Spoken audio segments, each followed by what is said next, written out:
Jim, I want you to come and share what God has put on your heart today about the trip. So you sit and listen to this today.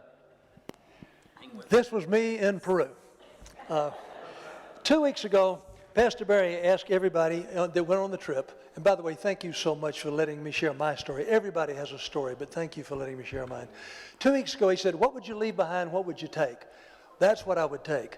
We went to 6 villages. I took 6 sets of recreational equipment, volleyball, soccer balls, frisbees, a football, and I would take those back again in a second. The kids went crazy over that. The second thing I would take were these 2 guys. Irma found these and bought them for me. If you turn them on low speed, they'll run for 5 hours each. It's hot over there at night. Joyce ran out of juice. She couldn't use hers, but I had this thing on my chest every night blowing air in my face, and I slept like a baby because of it. The one thing that I would not take back is this thing. It turned out that sunscreen and mosquito spray, I didn't need a long sleeve shirt. I wore short sleeve shirts like this one the whole time I was over there and was extremely comfortable. I want to read a couple of things to you. We came across this week in Bible study, but it pertains to this trip so much that I'd like to read them to you. Out of Scripture from 2 Corinthians 4:7, listen to this. But we have this treasure in earthen vessels, that the excellency of the power may be of God and not of us. And then in Ephesians 2:10, this one says, for we are his workmanship, created in Christ Jesus unto good works. Now listen to this, which God hath beforehand ordained that we should walk in them. Irma and I were saved over 35 years ago, and we made a commitment at that time to tithe. The commitment was to tithe on our gross income and not on our net income, and we've done so faithfully ever since. I'm only telling you that not out of pride, but just to set the stage for what happened to me while I was over there. Because what God also told us at that time was, I'm going to lay things in front of you in your life, and when I do, I want you, number 1, to recognize it, the number 2, understand it's from me, and the number 3, take action. And boy, I tell you, I've had God speak to me before. I know what it sounds like. I have never had God speak to me so many times over there about so many things, and I want to share that with you. The first thing that happened was when Barry came back 2 years ago, and I said, Barry, I want to go. Last year, I was beating him up. When are we going? When are we going? So he comes and he announces the trip this time. I want to go. Irma says, Jim, have you prayed about this? Are you going because you want to go, or are you going because God wants you to go? And I said, boy, that's a great question. I put it to 6 weeks of prayer. On a Monday night in a men's Bible study, I'm sitting there, we're studying about David. All of a sudden, God said to me, Jim, you're 75 years old. I'm not through with you yet. I've got some stuff I want you to do. You have my permission to go on this trip. I called Irma. I called Barry. I sent him a long text message, and I signed up. I think I might have been the first one. I signed up, and away we went. Now, I want to tell you that as a backdrop because when we got into Iquitos, I happened to go up to the square that night, that first night, and this is St. John's Church lit up at night. And what hit me was how it just flows and it just kind of permeates the Christian theme throughout that community. Then it hit me like a ton of bricks. The 8 of us are over there, 11 counting the ones from tonight. We're over there to permeate the Christian theme throughout these villages up in the Amazon River. Now, we had a little bit of a problem. You all have heard this story probably. We couldn't get on the boat. There was a dock strike over there. The dock workers wouldn't let you get to the boats. Jose arranges for the boat to meet us way further down the river in a kind of a secret spot. We jump on this little cramped deal, and we'd ride for about an hour and a half. We get to this thing, and they're building. Back up a little bit. I want to go back to that slide. We get to the one with the chain on it, and by the way, the code is I'm supposed to point, and she goes to the next slide. I made a mistake. I pointed when I didn't mean to. Yeah, just back it up a few more slides if you can to the one where we're getting off the bus, and there we go, that one. We can't get in. What happens, we've got too many bags. And so we had to pay a fee. It was a bribe. We had to pay a fee, and now we can do it. So they take the bags off of the truck. They load them onto these 3-wheelers. We jump on these things. Keep going now. There's Pastor Bobby and Barry, and then Joy and Barry are going to jump on one of these things, and away we go. About 2.5 miles down this concrete road, then we get to some dirt. We have to stop at the dirt. The 3-wheelers can't go through it because they're doing construction work. So what do? We grab our bags, literally, and pull those things about 1/4 mile down this dirt road until we get to the next piece of concrete. They've got some 3-wheelers there, and they take them to the bus. we made it. Only by the grace of God, we made it. That thing doesn't look like much. It's a taxi. It holds about 30 people. It goes like crazy, about 35 or 40 miles an hour on the way. It's scary how fast it goes, but it is cramped. And I was sitting on the back seat of that thing, and now 30 people, and we're only 11. I'm sitting on the back seat, and Pastor, I got to admit, I did have a thought. If this thing were a swamp, how do I get out of it? You know, it turns out there's an opening over the two motors, and I said, that's how I'm going out. We come pouring into Regina, the beautiful port of Regina, and we get off our luggage off of this guy, and we get onto Pastor Jose's boats, and we head off. By the way, his boats go just as fast as this one, and we're flying down the river. Now, let me point something out to you. The first trip is 4 hours in that cramped little boat up the river. We get to Regina, hot dog, we get to get off, stretch our legs. 3 more hours after that up the river. 7 hours to get to this thing. I took this picture for a specific reason. You see that motor on the right? Guess what this church did 2 years ago? We bought a second motor for Pastor Jose and his boat. That's the motor that we paid for. Now look at the scenery out of the back of that thing. You can go to the next slide. This was just another view, and then this one particular view caught my attention. There was no rain. How could there be a waterfall, a rainbow? There's no rain.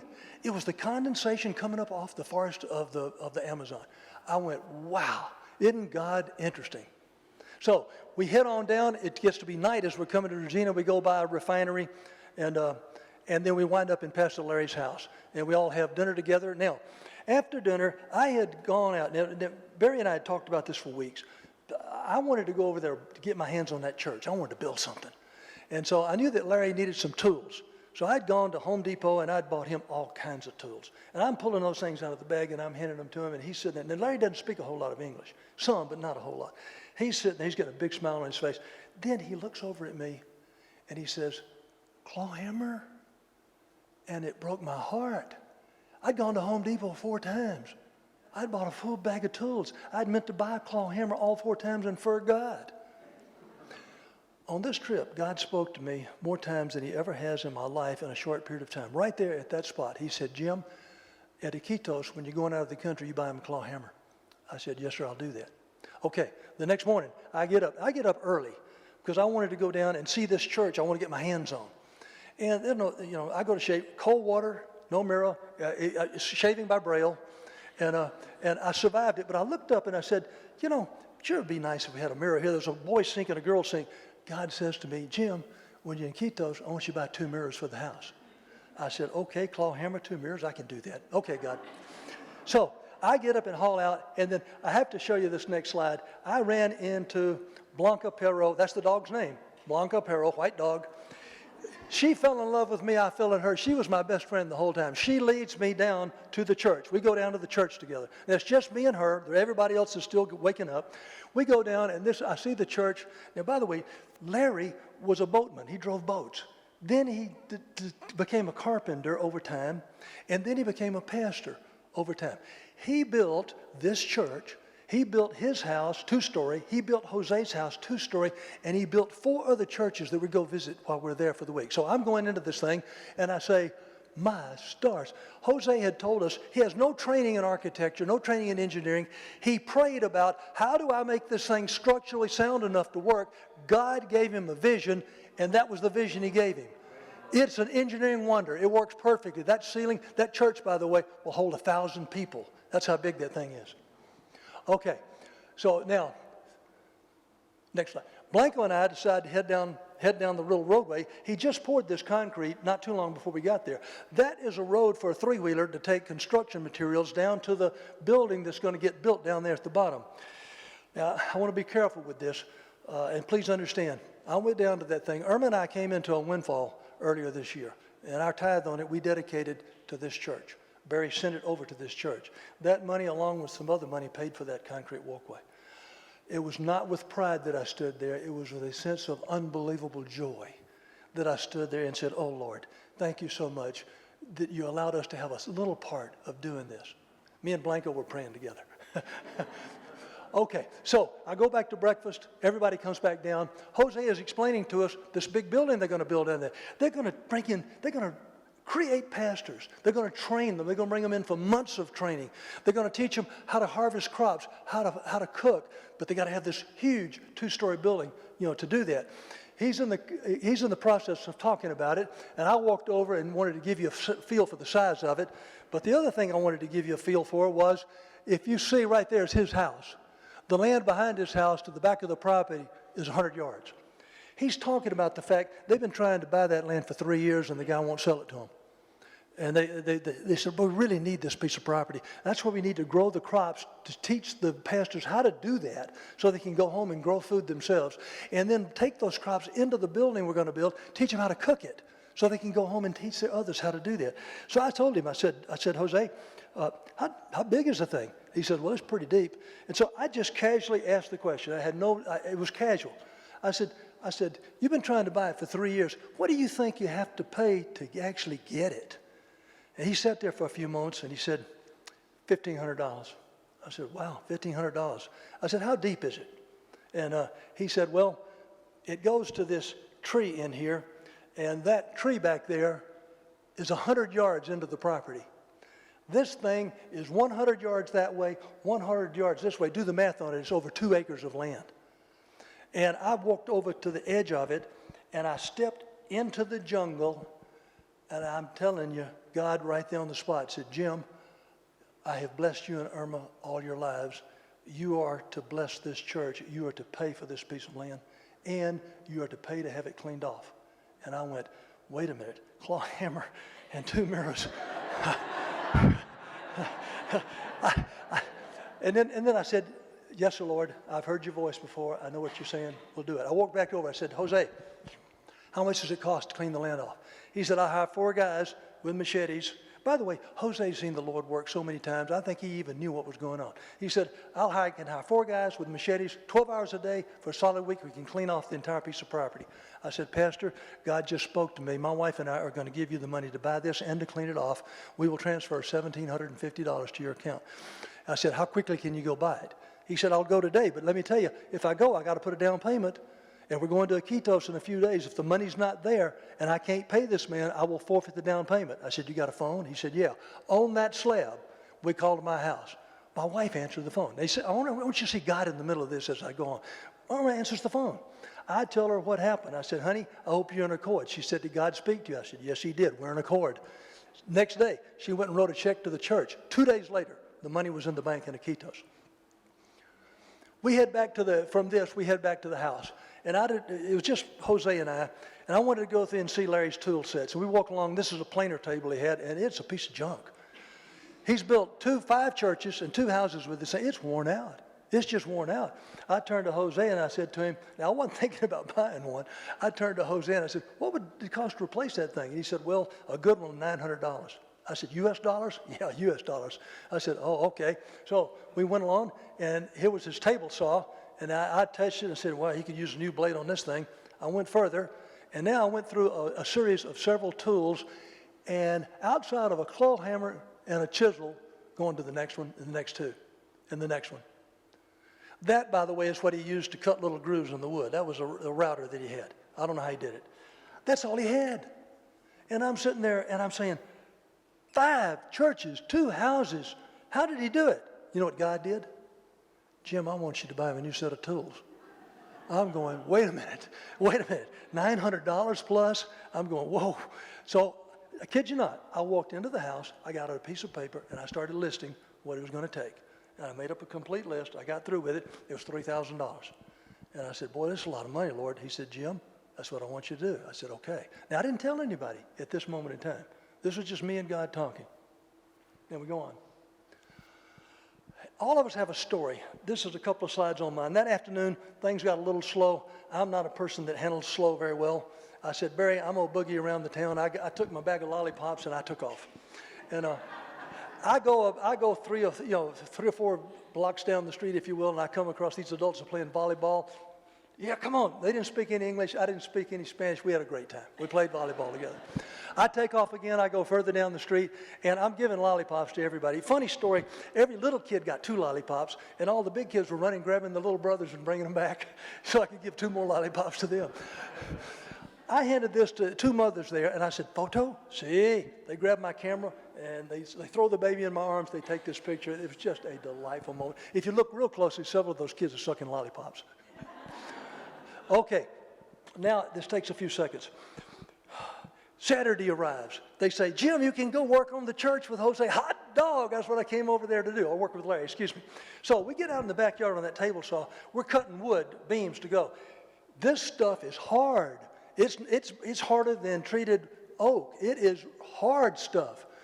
And Larry can do stuff with a table saw that I have never seen people do before. Not just ripping wood, but he's an artisan. We carry this stuff down to the thing. I'm carrying two of them under my armpits. We get down there. I'm already down. It's 200 yards away. I'm already down to here. Drop them. Turn around. Here he comes with four of them on his shoulders. Now, he's 30 years old. I'm 76 years old. I said, okay. He can handle four. Anyway, he says, you want to put a nail in? I said, sure. I put a nail in. I bent it. I said, we need to drill a hole. He said, okay. We drilled a hole. I put a nail in. I bent it. Turns out that wood is so hard, it's a trick to driving it that I didn't know. And they knew it ahead of time. Even Jose had laughed a little bit about, we got something to show you. If you hit it as hard as you can, perfect, you can drive the nail through it. Otherwise, if you don't, you bend it. Larry even bent a couple of nails while we were working on this. It's really, really hard stuff. Next slide. Irma made me promise I would not get on any ladders as a 76-year-old. And I told her, okay, I won't do it. I had to get on that ladder. The wood was weighed so much, he couldn't nail it in without me holding up one end. And Terry and Sam come up. Sam's got a camera. I said, Sam, please don't take a picture. Irma will kill me if she sees me up on this ladder. So we get it put in place. And then, while we're ready now to put some wood up, next slide. He says, you want a hammer, you want a saw? Ain't no way I'm going to hammer. I said, I'll saw. And so I'm down there using the saw, cutting that wood, and the saw's not particularly strong. And I looked up at him. I said, Larry, he said, see, you need, he says, oh, see, that's no money. I said, but Larry, you know how to get it. He said, see, you know how, see, you pray to God, God will provide you a saw. And he smiled. What he didn't know is when I did that little deal, God said to me, when you get to Iquitos, you buy him a circular saw. And I'm going, oh, good grief. I mean, and I kid you not. Regrettably, it was kind of like ka-ching, ka-ching, ka-ching. I mean, so we go along with, we're working on this stuff, and something happened that I just have to tell you about. He can do with a chisel in his hand what you and I use a miter saw to do. It's insane what this man can do. He is working up there, and I looked at him. I said, Larry, you need a ching, ching, ching, ching, ching. He said, see. God says, buy him one. And I'm going, oh, boy. I mean, Jiminy. And then the one thing happened, and I want to get real serious here. A moment occurred in time. And it was a moment between he and I don't even know how to describe it to you. I looked up at him, and I said, Pastor Larry. He said, see. I said, never forget, Jesus Cristo was a carpenter. He looked at me, and the look between us, there's no way I can describe it to you. It was just very special. We go inside. Here's our finished product that you see up at the top there. It took, that's what we did, that area right there. It took the two of us 5 hours to do that, 5 hours. There are 20 windows in that church. I got to do one of them. If he gets a few more dollars to buy some wood and nails, he can finish it out, but he's going to need a few more dollars to do it. Okay, now, clean up, and I almost wasn't going to show this one. What I didn't tell you earlier is when we were carrying the wood down and I dropped the two, we went back to get the rest of it, and I said, Pastor Larry, tres.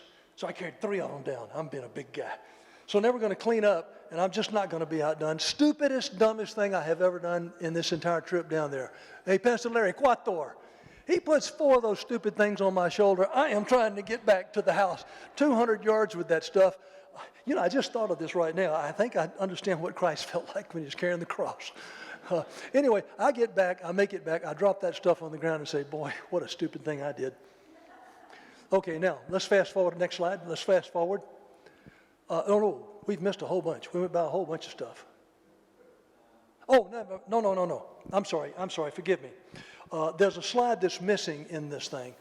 And what that slide was is had the baptism, and then this is fast forward about 3 or 4 days. At the baptism, we got word that the guy had sold him half of the land, but only half. And so Pastor Jose and I went back, and the slide is me standing there with a machete in my hand with the clothes I was baptized on with this hat on, and I'm whacking down a tree with that machete. And what we did, we prayed over that land that God would make all of it available, and I was cleaning it off, getting ready for the whole land being made. Now, we go in, oh, by the way, 2 days after we got back to the United States, the man sold us the rest of the land. He responded to that prayer. Okay, now let's fast forward. Let's fast forward to Iquitos. Now, by now, it has slipped out that God has told me to buy Larry some tools. I did tell Jose and Barry, I said, please don't tell him I'm doing this. I want to surprise him with a shopping trip. Another thing that happened, Barry was going to buy him a real nice power drill, really nice one. But it turned out we didn't have enough money to pay for it. I said, Barry, God's told me I need to put that in my budget. I need to buy him a power drill. So I'm sitting there just shaking my head. I said, I hope Irma buys into this because we're talking about $3,000. So Larry now knows we're going on a shopping trip to buy tools. Now, here's where you need to see God in action. This is a very short window of time. Without God, this could have never occurred.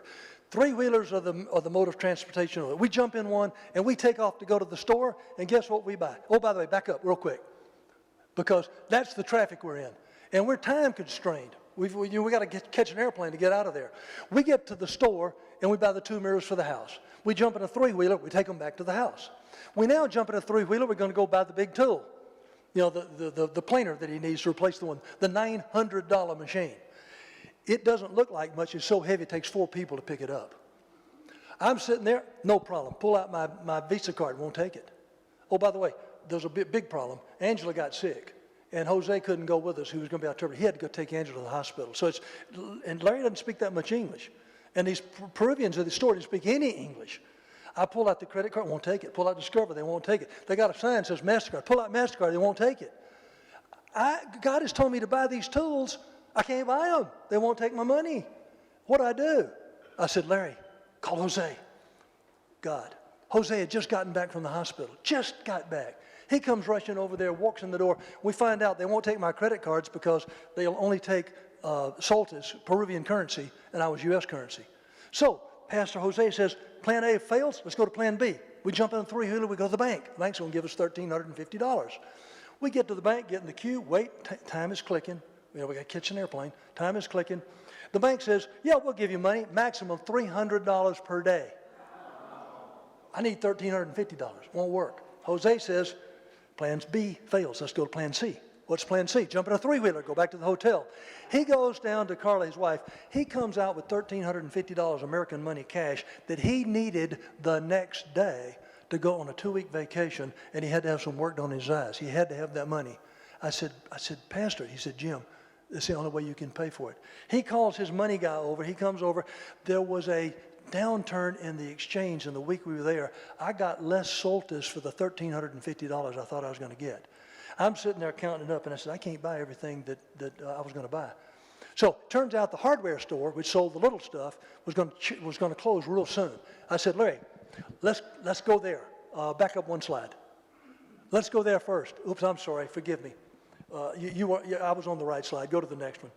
I said, let's go there first. We buy him a circular saw. We buy him the drill. We buy him the router saw. We buy him a blade. And we said, hot dog, let's go get the big stuff. We jump in and go over to the big stuff. Kid you not, we get in there. He turns to me and he says, he can explain this.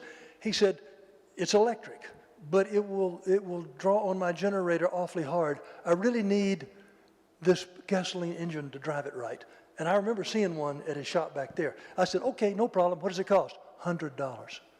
And I'm saying, uh-oh, this doesn't work. There's not enough here. I said, Father, I don't know what to do. And I said, Larry, go get the engine and bring it and put it down here next to this thing, and let's ask them for a price. We did that. Guess what? When we were there 2 hours earlier, they had overpriced the big machine. When we put the little one next to it, they gave us a dual discount. I not only paid for it, I had 260 solstice left in my hand. And I said, Larry, let's go back to the hardware store. We jump in a three-wheeler, we go running back. I kid you not, they were locking the door of the store. We pleaded with them. They opened it up. They let him in, and it was like a kid in a candy store. He bought a claw hammer, a big heavy hammer, a really nice hacksaw with 2 extra blades, a crescent wrench needle nose plier set, a heavy-duty tin snips, 3 large C-claps, a drill bit set with 16 bits. He only had 3. A brand new standard size saw, a set of 2 small hand saws, and a Peruvian tape measure. And the next slide. The next slide is us headed back to the hotel, him carrying about 50 pounds of tools in this box. We get back to the hotel, and the first thing that happens is Jose and Larry and I sit down, and Jose says a prayer of thanks, not for what I had done, a thanks of what God had done. And I can't tell you what that felt like. Now, I want to leave you with this. Let me come back to what I read to you a minute ago. Which God hath before ordained that we should walk in them. This church sponsors that church. That $3,000, those tools are going to be used to build churches all over that area. All over that area. He needs to build a building. It's going to cost $100,000. I believe we have the ability. I believe we have the ability within this church to build that building. I believe that. I believe if God lays it on our hearts, if he gives you the opportunity to participate, you can participate. I believe we can finish those other 19 windows. I sincerely believe that. And I tell you, I'm scared to death. I'm waiting to see what God's going to tell Irma and I. And I'm scared to death what he might say. But I just want to leave that with you. I believe in this church we can do that.